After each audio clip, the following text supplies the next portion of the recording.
कैसे हैं सभी छात्र और छात्राएं। चलिए मैं आपका अपना टीचर गुलशेर गौड़ आज मैं आप लोगों के लिए भारतीय साक्ष्य अधिनियम 1872 से संबंधित टेस्ट लेकर आया हूं। इससे पहले आपके 8 टेस्ट हो चुके हैं, वो सब प्ले लिस्ट में पड़े हैं। आप वहां से जाके एक बार कंप्लीट कर ले अपनी तैयारी और अपनी तैयारी को कंटिन्यूटी के साथ जज करते रहे। आप देख रहे होंगे हम एवरी शनिवार आप लोगों को टेस्ट उपलब्ध करा रहे हैं, चाहे वो कुछ भी हो, कितनी चाहे छुट्टी हो चाहे कुछ भी हो, लेकिन आपको टेस्ट उपलब्ध कराते हैं ताकि आप लोग कंटिन्यूटी के साथ जुड़ सके और कंटिन्यूटी के साथ अपनी मेहनत को आगे बढ़ा सके और कम समय में अधिक सफलता प्राप्त कर सके। तो चलिए आइए देखते हैं। पहला क्वेश्चन है हमारा, निम्न में से किस संशोधन अधिनियम द्वारा साक्ष्य विधि अधिनियम 1872 में धारा 53A जोड़ी गई थी? मतलब किस संशोधन अधिनियम द्वारा भारतीय साक्ष्य अधिनियम में धारा 53A जोड़ी गई थी? दंड विधि संशोधन अधिनियम 2013 द्वारा, दंड विधि संशोधन अधिनियम 2005 द्वारा, ए और बी दोनों मतलब 13 और 5 दोनों में, केवल प्रथम। बताइए इसका आंसर क्या हो जाएगा? इसका जो हमारा आंसर है वो है डी, केवल प्रथम। भारतीय दंड विधि संशोधन अधिनियम 2013 द्वारा जोड़ी गई थी धारा। ठीक है। क्वेश्चन नंबर 2, भारतीय दंड संहिता की धारा 776 के अपराध में पीड़ित का शील साक्ष्य अधिनियम की किस धारा में संगत नहीं है? मतलब कौन सी ऐसी धारा है जिसमें उसका उल्लेख नहीं किया गया है? एक बार फिर देख लीजिएगा।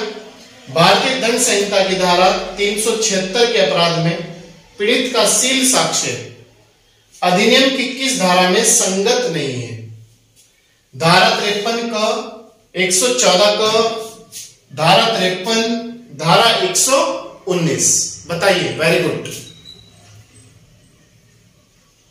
भाई, हमें कंटिन्यूटी के साथ मेहनत करनी है और कंटिन्यूटी के साथ ही हमें जज बनना है और जज बनेंगे तो हमें मेहनत भी करनी पड़ेगी। और क्योंकि कोई भी अच्छा फल आपको मेहनत मांगता है तभी वो अच्छा फल प्राप्त होता है। यह है आपका धारा 53 का।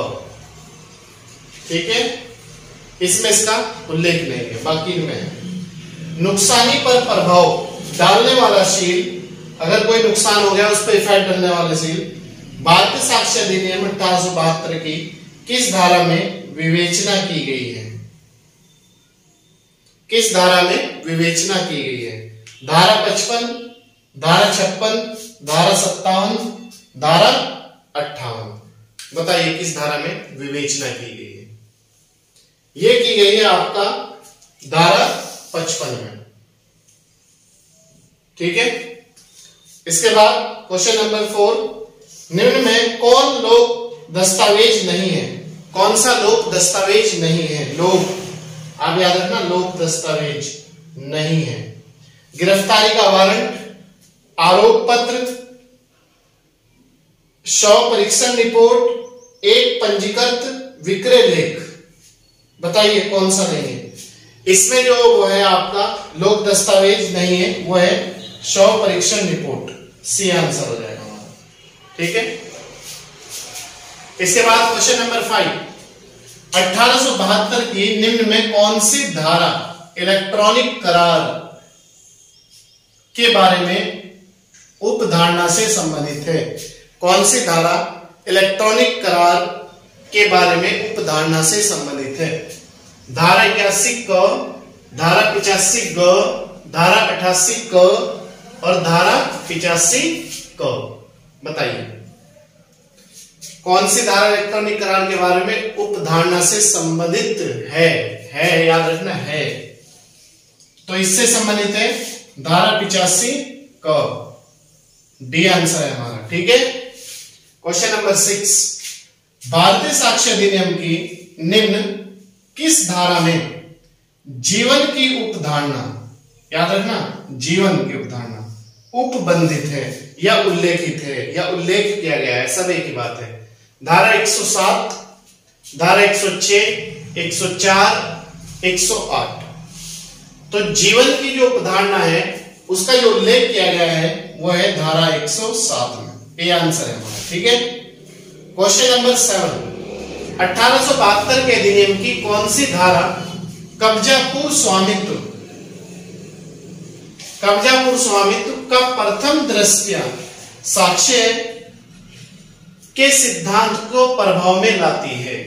कब्जा पूर्व स्वामित्व का प्रथम दृष्टया साक्ष्य है जिसका कब्जा है, तो सिद्धांत को प्रभाव में लाती है। कौन सी धारा है वो जो इसे प्रभाव में लाती है? धारा 110, धारा 112, 113, 114।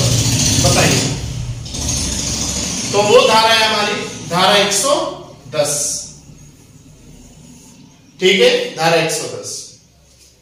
प्रश्न नंबर 8, साक्ष्य अधिनियम की किस धारा के अधीन अनेक वर्षों का लगातार सहवास विवाह की अवधारणा कर सकता है? मतलब अगर किसी के साथ सहवास किया है वो कितने वर्षों तक लगातार विवाह की अवधारणा कर सकता है? किस धारा में इस चीज को ले? धारा 112, धारा 50, धारा 114 या फिर कोई नहीं? बताइए किसमें? यह है आपकी धारा 114 में। इसके बाद क्वेश्चन नंबर 9 है हमारा। क्वेश्चन नंबर 9 है भारतीय साक्ष्य अधिनियम की धारा 112, मतलब जो धारा एविडेंस की जो धारा है 112 1872 में, वो क्या है? उसमें किस चीज का प्रावधान? विधिक कल्पना का सर्जन कर सकती है। कल्पना मतलब सोच विचार। बी, अवधारणा का उपबंध नहीं कर सकती, नहीं यहां कर सकती है। सी, केवल प्रथम। डी, केवल दूसरा। बताइए इसका आंसर क्या है? भारतीय साक्ष्य अधिनियम की धारा 112 विधि कल्पना का सर्जन कर सकती है, तो आंसर हो जाएगा केवल पहला। ठीक है। क्वेश्चन नंबर 10, 1872 की कौन सी धारा दहेज प्रतिषेध संशोधन अधिनियम 1986 के द्वारा अंतः स्थापित की गई है? तो बताइए कौन सी धारा दहेज प्रतिषेध संशोधन अधिनियम 1986 के द्वारा अंतः स्थापित की गई है? धारा 111 क, याद रखना 111 क, 113 ख, 114 ख या फिर कोई नहीं? बताइए। यह है आपकी धारा 113 ख में। बी आंसर हो जाएगा। क्वेश्चन नंबर 11, शरद चंद्र डे बनाम गोपाल चंद्र लाहा वाद संबंधित है। मतलब शरद चंद्र डे वर्सेस गोपाल चंद्र लाहा जो वाद था माननीय सुप्रीम कोर्ट में, वो किससे संबंधित था? संस्वीकृति, षड्यंत्र से, उपधारणा से, विबंध से? बताइए। शरद चंद्र डे वर्सेस गोपाल चंद्र लाहा जो वाद है वो है आपका विबंध से। डी आंसर हो जाएगा। क्वेश्चन नंबर 12, बोलने में असमर्थ एक साक्षी खुले न्यायालय में संकेतों से साक्ष्य देता है, ऐसा साक्ष्य होगा? मतलब बोल नहीं सकता तो वो वैसे साक्ष्य दे सकता है, मतलब मौखिक तरीके से।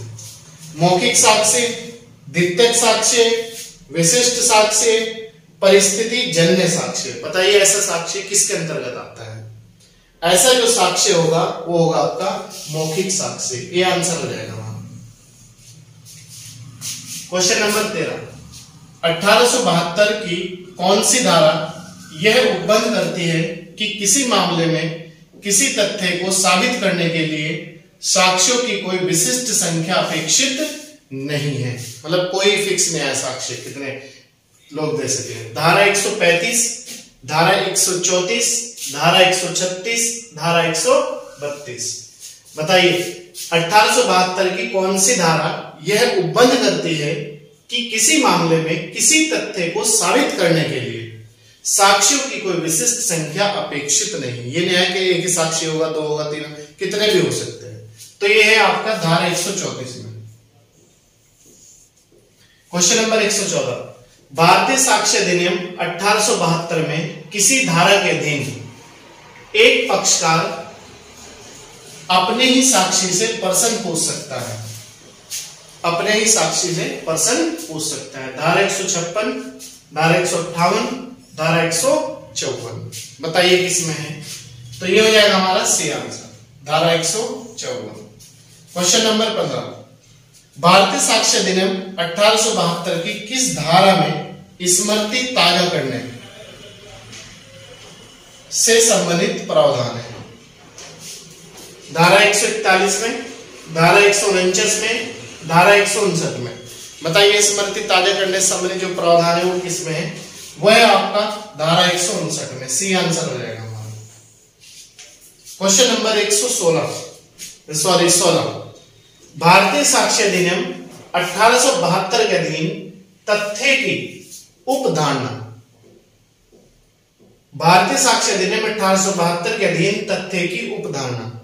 ए, तर्क मानवीय अनुभव एवं प्राकृतिक घटनाओं तथा प्राकृतिक की विधि पर आधारित है। बी, विधि के प्रावधानों पर आधारित है। सी, कोई नहीं। ये ऑप्शन कहता है भारतीय साक्ष्य अधिनियम 1872 के अधीन तथ्य की उपधारणा तर्क मानवीय अनुभव एवं प्राकृतिक घटनाओं एवं प्राकृतिक की प्रकृति की विधि पर आधारित। तो इसका ए आंसर हो जाएगा। ठीक है, क्वेश्चन नंबर 16 का ए आंसर है। इसके बाद क्वेश्चन नंबर 17 है हमारा। कौशल राव, एक केस था कौशल राव का बनाम बंबई राज्य। कौशल राव बनाम बंबई राज्य AIR 1958 को 22 का बाद साक्ष्य विधि के किस विषय से संबंधित है? ए, संस्वीकृति, स्वीकृति, मृत्युकालिक कथन से। बताइए ये जो केस था ये किससे संबंधित था?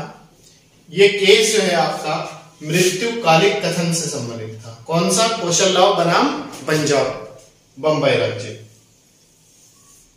Question number 18। 1872 में कारोबार के अनुक्रम में की गई घोषणा ग्राह्य अनुमान्य है। 1872 में कारोबार के अनुक्रम में की गई घोषणा ग्राह्य अनुमान्य है, मतलब ग्राहक के लिए अनुमान्य हो। किस धारा में? धारा 32(7) के अंतर्गत, धारा 32(2) के अंतर्गत, धारा 32(4) के अंतर्गत, धारा 32(1) के अंतर्गत।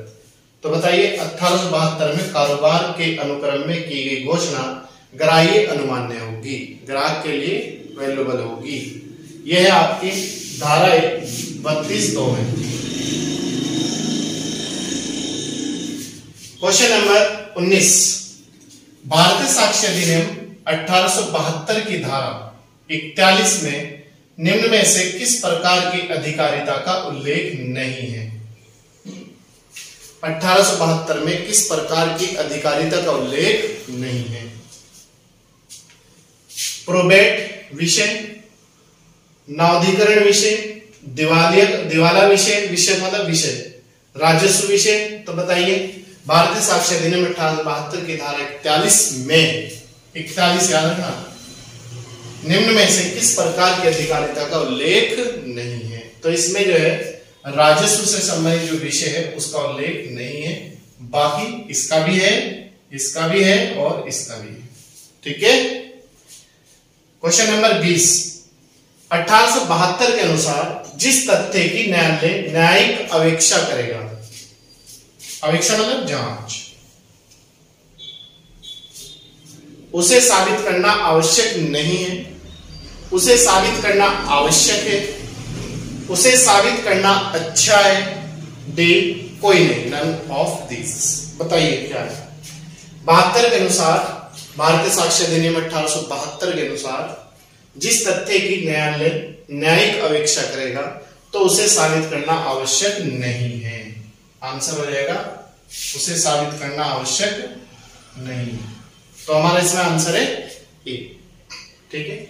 तो दोस्तों ये था आज का हमारा 20 नंबर का टेस्ट जो हम आपको प्रत्येक शनिवार कराते हैं, और इससे पहले आपके 8 टेस्ट हो चुके हैं, वो आप प्लेलिस्ट से जाकर कंप्लीट तैयारी कर लें। और बाकी आपका जनरल स्टडी का जो पोर्शन है वो आपका चाहे जुडिशियरी का एग्जाम हो, पीसीएस का हो, एपीओ का हो, एसजीएस का हो, वो आपकी कंटिन्यूटी के साथ आपको क्लास अवेलेबल कराई जा रही है। तो आप बहुत अच्छी तरीके से अपनी तैयारी करें और आगे बढ़े। अगर आप यूट्यूब चैनल पर नए हैं तो सब्सक्राइब कर लीजिएगा, लाइक और शेयर कीजिएगा, और अगर पुराने हैं तो कंटिन्यूटी के साथ जुड़े रहिएगा और ज्यादा से ज्यादा लोगों को जोड़ने का प्रयास करिएगा। चलिए मैं आपको अपने टीचर को शेयर करूँ।